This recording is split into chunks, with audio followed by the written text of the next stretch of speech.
quand il est arrivé à Sainte-Anne-les-Bains. Parce que c'est comme ça qu'on a toujours appelé le centre de détention où nous étions. C'est-à-dire pour rire et conjurer les murs qui nous entouraient. Franqueur n'avait rien d'autre qu'un peigne et un paquet de gomme dans ses poches. 87 $ sur son compte chèque et une série de 3 photos en noir et blanc de sa Rosemary. Surtout, une réputation de Saint-Jean de Dieu lui collait après comme une deuxième peau. Il avait fait les manchettes, et parce que la TV ici aussi tournait en boucle sur les mêmes nouvelles, et que les Hells, sacrément, les Hells avaient été directement touchés, et que lui, il arrivait ici en crânant à peine, mais avec les yeux un peu trop clairs et la tête un peu trop haute au goût des gars. Son arrivée n'était pas passée inaperçue. Et pourtant, personne n'a bougé. Personne. Ils ont fait exactement comme ils l'auraient fait avec un de ceux qui a chopé l'Ebola, ou le COVID, et qui touche sa mort dans le creux de son coude. Tout le monde le savait, les Hells s'occuperaient de lui. C'était la chronique d'une mort annoncée qui se déroulerait ici, et ça ne semblait l'empêcher d'arriver. Car il fallait voir les regards que Franqueur jetait autour de lui et sa dégaine. Ça lui faisait un petit velours de rentrer ici, à Sainte-Anne-les-Bains. Ça lui faisait un petit velours de mériter toute cette attention-là, c'est évident. Il lui roulait de la petite mécanique, comme si tous les anges de l'enfer marchaient avec lui, alors que tous sans exception, voyaient plutôt un homme s'installer ici pour venir crever. C'était un homme cassé.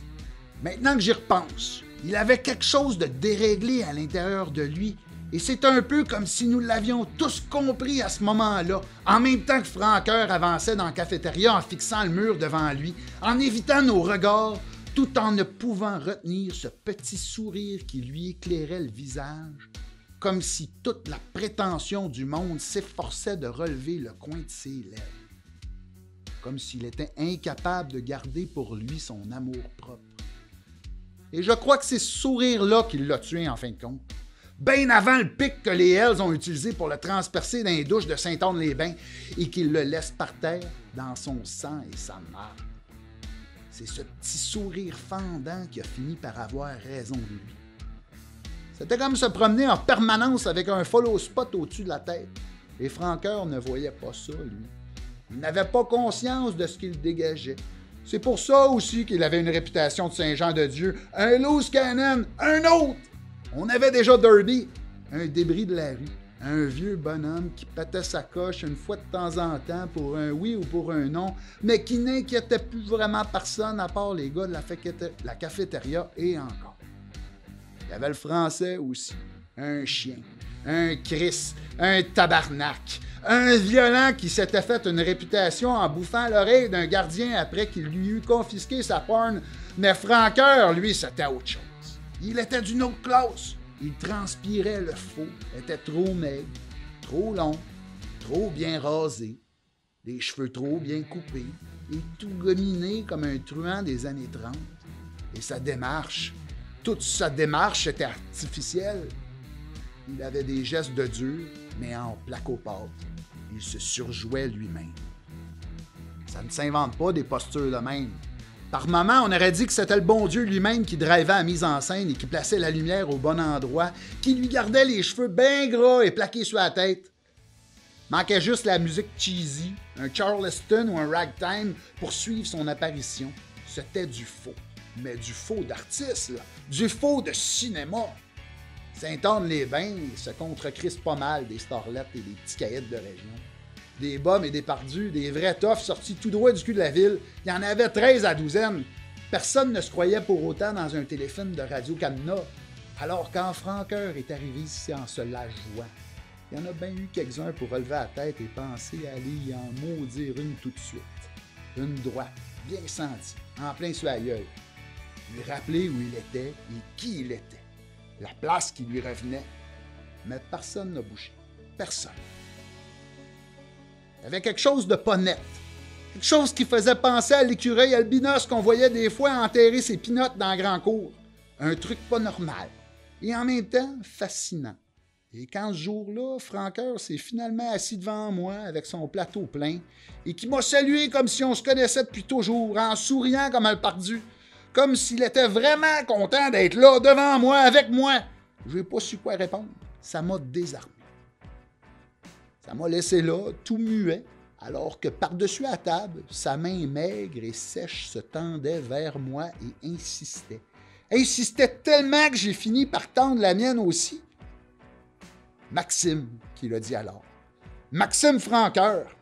Mais tout le monde dit juste Franqueur. Et je me rappelle que sa main dans la mienne était froide. Froide comme un poteau de clôture frost en hiver. Et c'est plus tard seulement qu'il m'a parlé de ses problèmes de circulation sanguine et des pilules qu'il prenait pour rester concentré.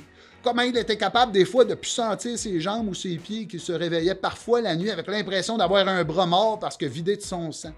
C'est con, mais c'est la première chose qui me vient en tête aujourd'hui quand je repense à lui, à notre premier contact. Ça et son sourire de grand cave à la cafétéria. Planté là à manger comme un cochon, comme si c'était la première fois qu'il mangeait depuis des années. Il s'en mettait partout et penchait la tête vers son assiette pour presque s'y coller le nez. Mais au moins, je ne voyais pas ses petits yeux clairs se fixer sur moi pendant ce temps-là, émerveillé par sa journée. Franqueur du Christ. Franqueur du bout de l'aile E, de sa cellule 522. Franqueur figé là, à m'empêcher de réfléchir à autre chose qu'à tous les regards qui se plantaient dans mon dos, à toutes les questions qu'on allait me poser après sur l'hostie d'agrès qui était venu s'asseoir devant moi. Et puis le temps du lunch est passé à l'écouter parler, moi qui préfère le silence, qui déteste entendre raconter. Et lui qui n'arrêtait pas de se l'ouvrir. Alors j'ai fait comme les autres et j'ai fermé ma gueule en m'enfonçant ma tête entre les épaules. J'ai encaissé mon premier contact avec Franqueur comme un vieux boxeur qui se laisse tarauder pour mieux répondre après. Tendu, mais tout replié, prêt à se détendre d'un coup, prêt à lui en calisser une au besoin. Il venait de Sorel, un petit coin du monde bien à lui, pour lui, qui connaissait bien, trop même. Il avait fait tous les métiers, aucun en particulier, avait un faible pour la restauration. En fait, il aimait bien la restauration. La vitesse, les hauteurs, les roches d'intensité puis les grands cams plats, mais il préférait, et de loin, l'aménagement paysager, le grand air, travailler dans la terre, sentir son corps à l'ouvrage. Ça allait lui manquer, qu'il disait. Il le savait. Il en avait conscience. Il n'était pas complètement con. Il venait de Sorel et n'avait rien à faire à l'intérieur avec nous. C'était une évidence. N'avait rien à faire à Saint-Anne-les-Bains. C'était pas un bum. N'avait pas l'once de l'ombre du souffle d'une méchanceté.